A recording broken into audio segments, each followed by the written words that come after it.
perspective. So a lot of the work that I do is about how we address trauma or overwhelm as it's stuck within the nervous system. So I have a particular framework that I use which thinks of the nervous system like a house. And if you imagine this house with 3 floors, there's an attic, there's a living area, and there's a basement. We want to be in the living area of our house, because in the living area of our house, that's where we feel calm and our body feels manageable. But when we start to feel threatened, when some kind of threat comes into that environment for us, we can start to shift out of our living room and start to move towards the other parts of that house. And the first place that we're likely to go is up to our attic, because the attic is our primary defense mechanism, our fight-flight response. So when we're in our living area, we have these 2 sides of the nervous system. We have an accelerator that speeds us up, gets us ready for action. We have a brakes that slows us down, allows us to rest and digest.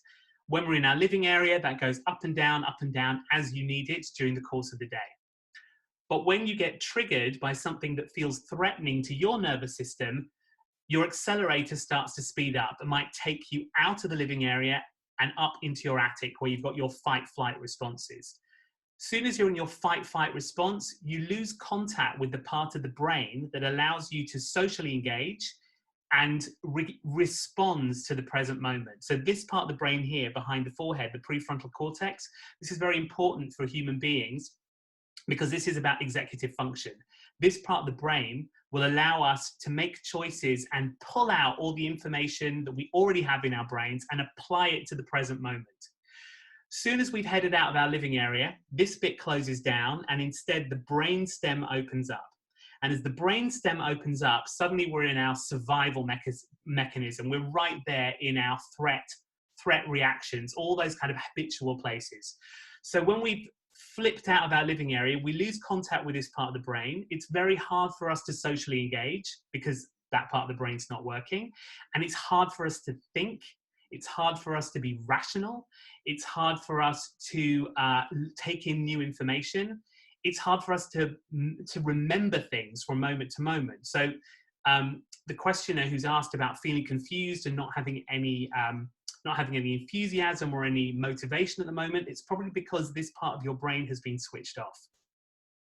So our first place we might go to is our attic, where there's lots of energy. We have aggression and we have escape. Those are our primary defense mechanisms, lots of feelings in the body. We might call that anger and anxiety going on simultaneously.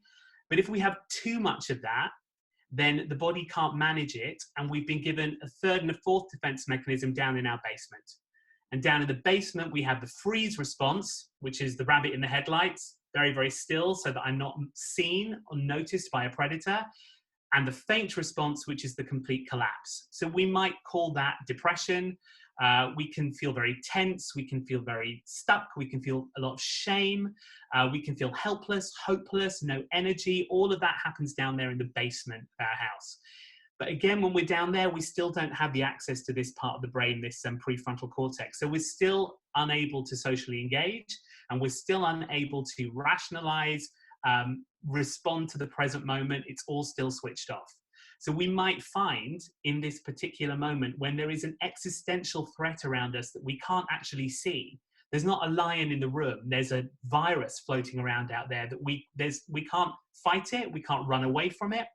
We might find that we are spending quite a lot of time flipping between our attic and our basement. We might have moments of high anxiety or anger, and we might find ourselves then really shut down in our freeze and faint response. And we can spend quite a lot of time chugging away in those areas. Dave was talking before about kind of being bipolar. Bipolar is that flipping backwards and forwards between high anxiety or high activation down into the basement where we've got overwhelmed. So I want to completely normalize that. This is normal. This is how the nervous system is supposed to function. What becomes difficult or, in inverted commas, abnormal for us is when we get stuck in those defenses. And we can get stuck in those defenses by going to them over and over again.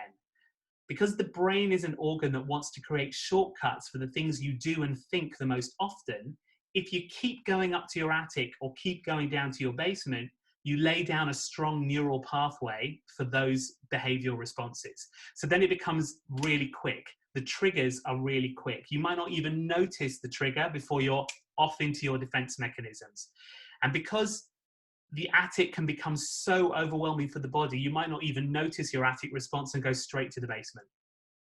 So this is what we might be finding that we're dealing with during this particular crisis. It may be because in the past you've also been experiencing a lot of attic and basement in your life. And in this moment, it's so overwhelming that it's hard to move out of it. So that's the reason why you might be feeling the way that you're feeling. The good news is there are lots of things that you can do to hack your nervous system to help you come back into your living area.